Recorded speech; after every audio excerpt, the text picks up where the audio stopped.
Fala pessoal, tudo bem com vocês? Estamos com mais um conteúdo, mais uma notícia para vocês. Então já se inscreva aí e deixa o like que vai estar ajudando muita gente aí, pessoal. E hoje estamos aqui com o Oeste Sem Filtro, todos os inscritos ao canal deles e sem interrogações. Vamos ao vídeo. Do presidente Lula. Muito boa noite. Boa noite, Paula. Boa noite, Silvio, meu querido mestre Augusto e Carlo Cauti. Seja bem-vindo de volta. Boa noite à nossa audiência. Paula, não custa lembrarmos também que o Sindinap, o que foi descoberto nessas primeiras investigações é que mais de 60 mil cadastros não autorizados foram colocados para dentro e milhares desses cadastros burlando a biometria. Vejam vocês, burlaram a biometria para colocar nomes de pessoas, de idosos, aposentados, que não autorizaram o desconto para dentro do Sindinap. Agora, vocês estavam falando da CPMI, olha, Omar Aziz, né, à frente disso, basta voltarmos a fita para a própria CPI da Covid, né, o que foi um circo, e a atuação de personagens como o Omar Aziz, Renan Calheiros, que está na lista do Senado, que você trouxe, Paula, vai ser outro circo. Eles não estão preocupados com o Brasil, eles não estão preocupados com os aposentados. Esse rombo, o Silvio sempre traz aqui a possibilidade de ser muito maior do que o Petrolão, do que o Mensalão, juntos até, combinados, porque é um buraco praticamente sem fundo e nós sabemos que já há certos tipos de blindagem a algumas investigações. Então, essa CPMI, Paula, a sensação é que vai ser mais um circo, talvez também, né, será um palco que será usado para uma cortina de fumaça para outros assuntos importantes relacionados ao Brasil, ao Supremo Tribunal Federal, aos ministros, às sanções. E nós vimos durante a CPI da Covid que vai ser mais um palco político, não vão resolver absolutamente nada, e nesse caso milhares e milhares de aposentados, pessoas que precisam, que têm o seu dinheirinho ali contado, provavelmente ficarão à deriva. Augusto Nunes, muito boa noite, seja bem-vindo. Essa CPI vai ser instalada, Augusto, 4 meses do escândalo, né, do INSS que ocorreu lá em abril. Quer dizer, muito tempo já se passou e os aposentados pagando a conta. Boa noite, Paula, nossa chefe, Silvio, meu irmão, meu amigo Cauti, Ana, minha parceira querida, boa noite a você que nos acompanha. Isso aí é um caso de polícia que já deveria estar sendo investigado há muito tempo, desde o primeiro dia, e resolvido em uma semana. Isso é coisa de ladrãozinho. Agora, o jeito... eu vivi num Brasil que já tinha limite até para sem vergonhice. Agora não tem mais, porque o nome certo é CPI da ladroagem dos aposentados. É isso que aconteceu.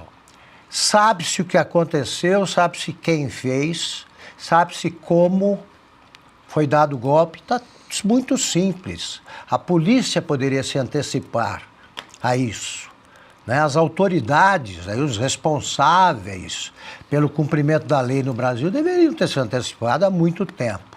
Pois agora deixam para uma CPI, que era a última esperança, presidida pelo Omar Aziz, deixa de ser. Eles perderam a vergonha, pegam o pior da CPI. Será que também, se é que é possível dizer qual foi o pior daquela CPI? A CPI que fez aquilo, aquela trinca que fez aquilo com a CPI da Covid, Renan Calheiros, o voz de castrato lá do Randolfo Rodrigues e o Omar Aziz, você já sabe que eles estão lá para acobertar o crime cometido. Então perderam completamente a vergonha. Antes você disfarçava, né? A CPI dos Correios, que acabou dando no Mensalão, participava dela como representante do Senado, era o Delcídio, né? Presidente. Que na época, exato, na época não se sabia bem o que ele fazia, ele tinha até tinha um trânsito razoável com a oposição. Mas dessa vez, botar o Omar Aziz é um cara capaz de tudo. De tudo. O Congresso também se divide entre a turma que apoia o governo, se divide entre os incapazes e os capazes de tudo. Ele está entre os capazes de tudo. Essa turma é ainda mais perigosa. Ele já mostrou do que é capaz de fazer nessa CPI, pois foi escolhido tantos meses depois para apurar um caso que qualquer polícia correta em qualquer país sério já teria botado na cadeia os bandidos, entre os quais o irmão do Lula, há muito tempo. Cláudio, falando desse Sindinap, os dirigentes do sindicato, eles ganhavam, então, uma comissão toda vez que era descontado um valor dos aposentados. Ou seja, toda vez que os aposentados eram roubados, os dirigentes ganhavam um valor em comissão que, segundo a apuração aí do portal Metrópolis, chegava a pelo menos 4 milhões de reais. Só para trazer aqui alguns beneficiados. A mulher do presidente do sindicato, o presidente Milton Cavallo Batista de Souza, e o marido da diretora jurídica da entidade, também a advogada Tônia Andréia Inocentini Galete. Então, toda vez que o aposentado era descontado um valor do aposentado, ele era roubado, o dirigente ganhava uma comissão por isso. É o famoso bônus ladruagem, né? Assim, eles aplicaram a meritocracia até na bandidagem. Agora, aplicar a meritocracia no serviço público não pode. Mas na bandidagem, para roubar até aposentado, está valendo. Ganha até bônus. Parece mercado financeiro, né? Ganha bônus, cada conta que abre é que cada conta que rouba, na verdade, ganha o bônus. E o bônus, na verdade, dinheiro roubado nos aposentados. Mas a coisa mais absurda é aquilo que o Augusto estava falando. Perderam a vergonha porque a gente sabe quem roubou, quando roubou, de quem roubou e onde roubou, e estão soltos. Mas imagina só se tivesse acontecido num país um pouquinho mais normal. Não digo assim, na Suécia, não, no Paraguai, já estaria todo mundo preso. Aguarda, porque assim, ou você vai preso porque você pode reiterar o crime, ou porque você pode poluir as provas, ou porque pode fugir. No mínimo, os caras podem destruir as provas, já seria suficiente para ser presos. Não, estão livres e soltos. E o pior de tudo, o dano já foi pago com dinheiro do contribuinte brasileiro. Ou seja, os ladrões estão soltos e quem roubou, quem foi lesado já vai receber de volta porque a coletividade vai pagar. Então se não fosse ridículo, né, se não fosse trágico, aliás, seria ridículo tudo aquilo que a gente está vivenciando. Isso num silêncio ensurdecedor do Ministério Público, dos órgãos competentes para eventualmente mandar prender ou pelo menos mostrar um mínimo de serviço. Isso está todo mundo solto. E a imprensa estatizada. E a imprensa estatizada, esqueceram do escândalo do INSS. O careca do INSS,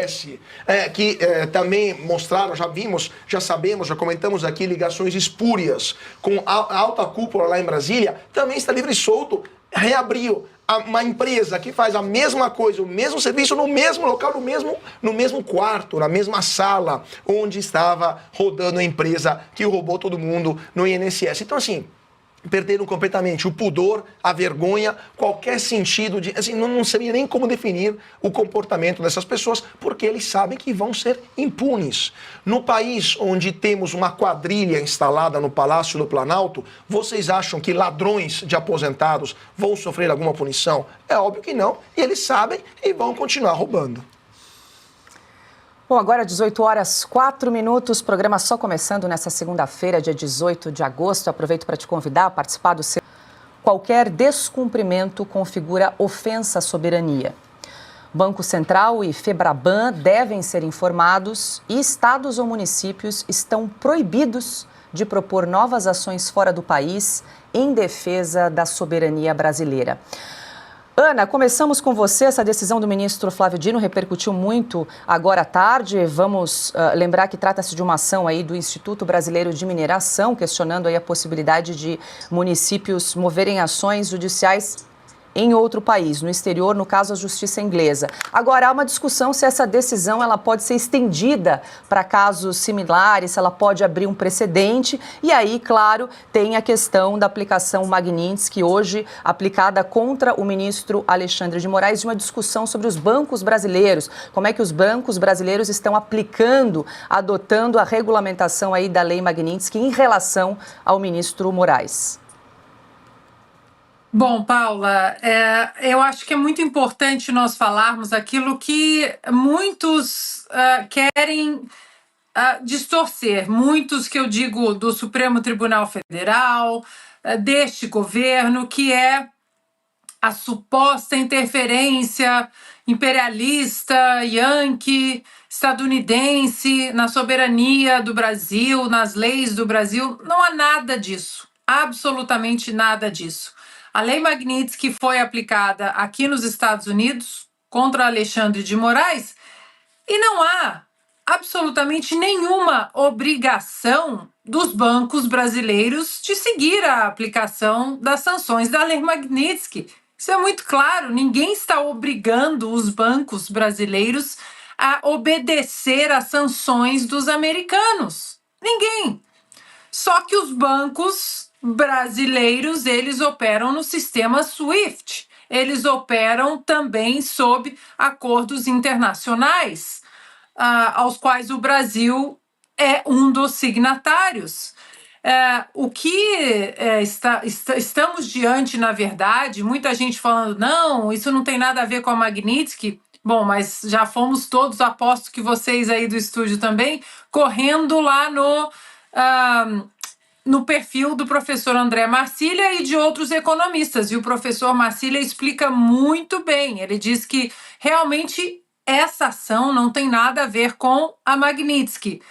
No entanto, nós sabemos como funcionam as coisas no Brasil e isso é a preparação de um terreno para uma possível extensão para que a lei Magnitsky não seja aplicada ao ministro Alexandre de Moraes.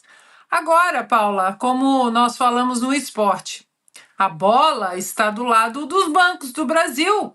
Eles têm a escolha, eles podem muito bem, eles têm a autonomia e a escolha de dizer, não, nós não vamos seguir as sanções da lei Magnitsky.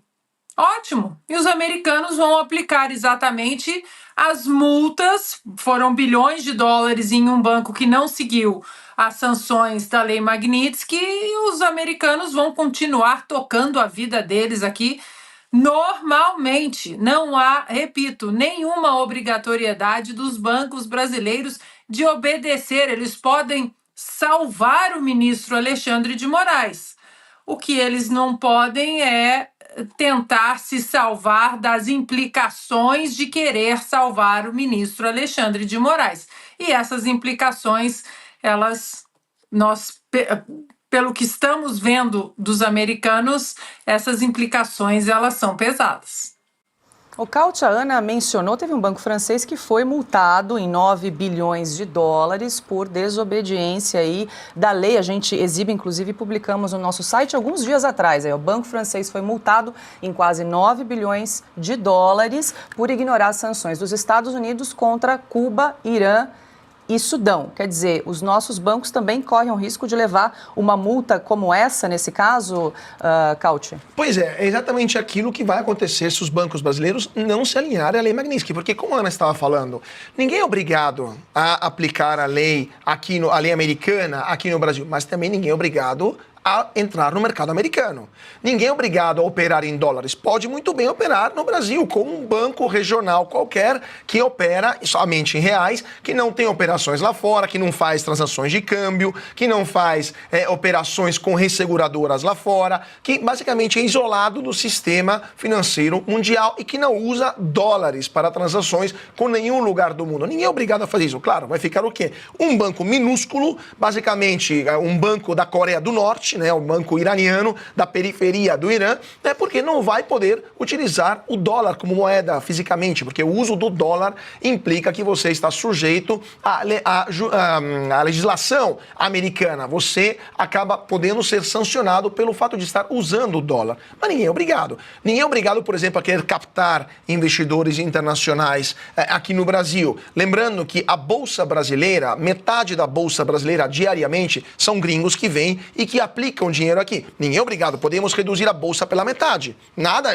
Podemos ficar mais pobres também. Nada impede, mas é uma escolha. Podemos não aplicar a lei Magnitsky, mas também podemos, e junto, ficar mais pobres, né? É aquilo que o ministro Flávio Dino está aparentemente dizendo. E não me surpreende. Para quem é comunista, que não entende o conceito de livre mercado, de capitalismo, de prosperidade, de melhoria de condição de vida, e acha que a socialização dos meios de produção é a única escolha para a humanidade, faz total sentido aquilo que escreveu. Agora, a pergunta é, os bancos brasileiros vão sentar, se suicidar, porque o ministro do STF, que não entende nenhuma dinâmica das finanças internacionais, escreveu uma besteira como essa? Essa pergunta que fica.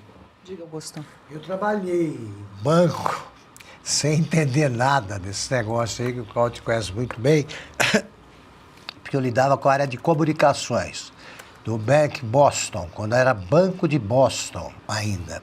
Mas eu vi o suficiente para afirmar o seguinte: entre um cliente ou um punhado de clientes e os Estados Unidos, não precisa nem ser os Estados Unidos, imagina, entre um país qualquer, eu sei qual seria a opção do banco. Ele não vai ficar com um cliente desses. Essa turma que se acha aí capaz de definir o que é democracia, verdade, mentira, governar o país e tal, é até compreensível, porque eles vivem numa realidade paralela, que eles acreditem nisso, mas precisa ser muito ingênuo. O sistema americano, ele é um sistema que tem uma teia que se espalha pelo mundo inteiro. Eles acham que uma proibição do Supremo vai paralisar isso tudo, e os bancos, pelo amor de Deus, nós vamos perder o apoio do Supremo Tribunal Federal do Brasil. Eles vão tratar como piada esse tipo de lei aqui, né? É por isso que é como vacina, né? Lei no Brasil. Tem que pega, outra não pega. Essa aí não tem a menor chance de tranquilizar alguém, a menos que as famílias dos interessados aí acreditem em tudo que dizem, né? Os patriarcas. Ô Silvio, só para a gente esclarecer, essa decisão do ministro Flávio Dino na tarde de hoje, inclusive a gente publicou no nosso site explicando ali mais detalhes, para tentar blindar. Fala pessoal, tudo bem com vocês? Já deixa o like aí e se inscreve no canal e ative o sininho de notificações para estar ajudando o nosso canal aí. Estamos aqui no Conexão Política. No embate, Dino barra decisões estrangeiras no Brasil sem alvar do STF, lei de outros países não tem efeito. Sentença de outros países só terão efeito após homologação da justiça brasileira. Estados e municípios ficam proibidos de ajuizarem ações no exterior sem autorização. O ministro Flávio Dino do Supremo Tribunal Federal, STF, decidiu nesta segunda-feira, dia 18, as leis de decisões judiciais de países estrangeiros não têm validade no Brasil sem chancelar prévia da Justiça Brasileira. A determinação tem efeito vinculante e passa a valer para todo o território nacional.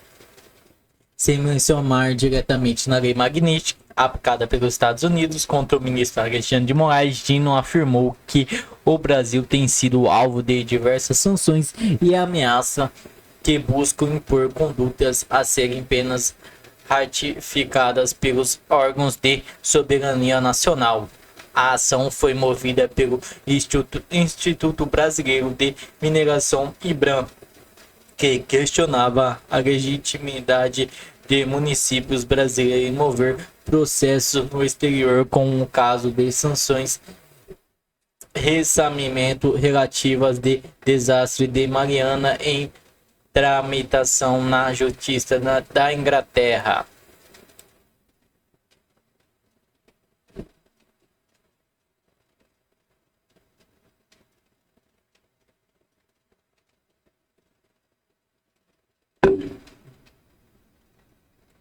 Então é isso, pessoal. O que vocês acharam do vídeo aí? Comente aí o que vocês acharam do vídeo.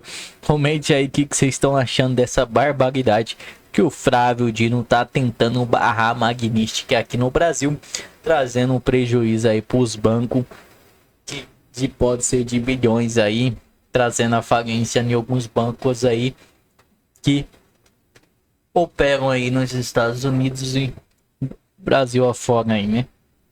E é isso, pessoal. Muito obrigado a todos por assistir até aqui.